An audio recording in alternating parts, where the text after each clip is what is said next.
അങ്ങനെ അമ്പലത്തിൽ ഇറങ്ങിയ ശേഷം നമ്മൾ നേരെ പോയിക്കൊണ്ടിരിക്കുന്ന തഞ്ചാവൂരിലെ റോയൽ പാലസിക്കാണ്. ടിക്കറ്റ് കൗണ്ടറിനടുത്ത് കണ്ടൊരു കാഴ്ചയാണത്. ഡാഡി മമ്മി പോലുള്ള കുട്ടിക്കാലത്ത് കഴിച്ച് ഒരുപാട് മുട്ടകൾ അവിടെ കാണാൻ വേണ്ടി കഴിഞ്ഞു.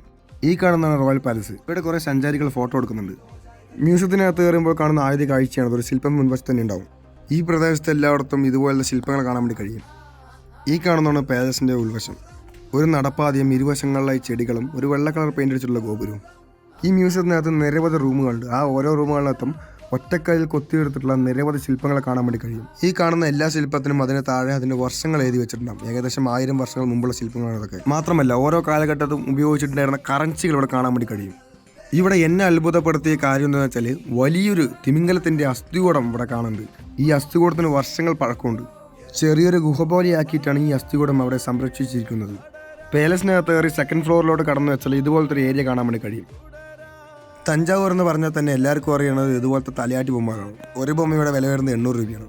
അടുത്ത നമ്മൾ പോകാൻ വേണ്ടി പോകുന്നത് ഓഡിയോ വിഷ്വൽ ലൈബ്രറിക്കാണ്. അവിടെ വീഡിയോ അലൗഡ് ഇല്ലാത്ത കാരണം വീഡിയോ എടുക്കാൻ വേണ്ടി കഴിഞ്ഞില്ല. അതിനകത്ത് തിയേറ്റർ പോലെ സെറ്റ് ചെയ്തിട്ട് തഞ്ചാവൂരിൻ്റെ ചരിത്രത്തെ വിശദീകരിക്കുന്ന ഒരു വീഡിയോ പ്ലേ ചെയ്യുവർ. ഈ കാണുന്ന ഒരു ഗുഹയാണ്, പക്ഷെ അതിനകത്ത് കയറിയില്ല കാരണം ഫുള്ളും വവ്വാലായിരുന്നു. അത് കഴിഞ്ഞ ശേഷം നേരെ ഓട്ടോ പിടിച്ച് പോകുന്നത് ഭക്ഷണം കഴിക്കാനാണ് കേട്ടോ. ഇവിടെ അടുത്തെങ്കിലും തന്നെ ഹോട്ടലില്ലാത്ത കാരണം അമ്പലത്തിൻ്റെ അടുത്താണ് പോയിക്കൊണ്ടിരിക്കുന്നത്. അങ്ങനെ ഹോട്ടലിലെത്തി. ഹോട്ടലിൻ്റെ പേര് ശ്രീകൃഷ്ണ പദമാണ്. ഉച്ച ഭക്ഷണം ഒരു രക്ഷയുമില്ല. ഒരു പുടി ഒരു അടി എന്ന് പറഞ്ഞ പോലെ അവിടെ ഇരുന്ന് ഫുള്ളും കഴിച്ചുട്ടാ. അവിടെ ഇരിക്കുന്ന ആൾക്കാരടക്കം ഞങ്ങളെ നോക്കിക്കൊണ്ടിരിക്കണം. കാരണം ടേബിൾ കിടക്കണ കോലം അങ്ങനെയാണ്.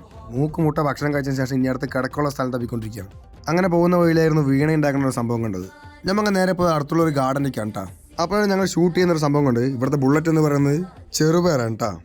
അങ്ങനെ കുറച്ചു നേരം സോനുവോട്ടൻ വേട്ടക്കാരനായിട്ടുണ്ട്. അതൊക്കെ ഇപ്പോൾ പൊട്ടിക്കുന്ന പറയണത്.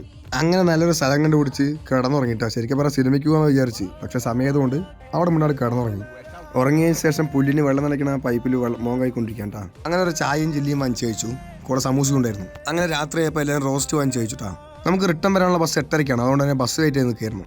ബസ് കാണാനിരുന്നപ്പോൾ കണ്ടക്ടറിനെ വിളിച്ചു പറഞ്ഞത് ബസ് ബ്രേക്ക് ഡൗൺ ആവാൻ വരില്ല എന്ന്. സത്യം പറഞ്ഞാൽ ഈ രാത്രി മറക്കാൻ പറ്റാത്ത രാത്രിയായിരുന്നു. കാരണം 2 പേരുടെ ഫോണിലെ ചാർജുള്ളൂ, 2 പേരുടെ ഫോൺ സ്വിച്ച് ഓഫ് ആണ്. അവിടെ നമ്മൾ തിരിച്ച് വന്നത് Thanjavur to Trichy, Trichy to Coimbatore, Coimbatore to Ukkadam, Ukkadam to പാലക്കാട്ടേക്ക് നമുക്ക് ബസ് കിട്ടിയത്. അതിൻ്റെ അടിയിൽ ഒരാളെ കാണാണ്ടായി അതിൻ്റെ ഫോണും ഇല്ല. അവസാനം ആളിനെ കണ്ടുപിടിക്കാൻ പറ്റ പാട്. അങ്ങനെയൊക്കെ ആളിനെയും കണ്ടുപിടിച്ച് ബസ്സിൽ കയറി. ശരിക്കും പറഞ്ഞാൽ 3 മണിക്കായിരുന്നു പാലക്കാട് എത്തേണ്ടത്. ഞങ്ങളെത്തി 6 മണിക്കാണ്. അപ്പോൾ ട്രിപ്പിൻ്റെ വിശേഷങ്ങൾ ഇത്രയേ ഉള്ളൂ. ഇനി അടുത്തൊരു വീഡിയോ പിന്നെ കാണാം.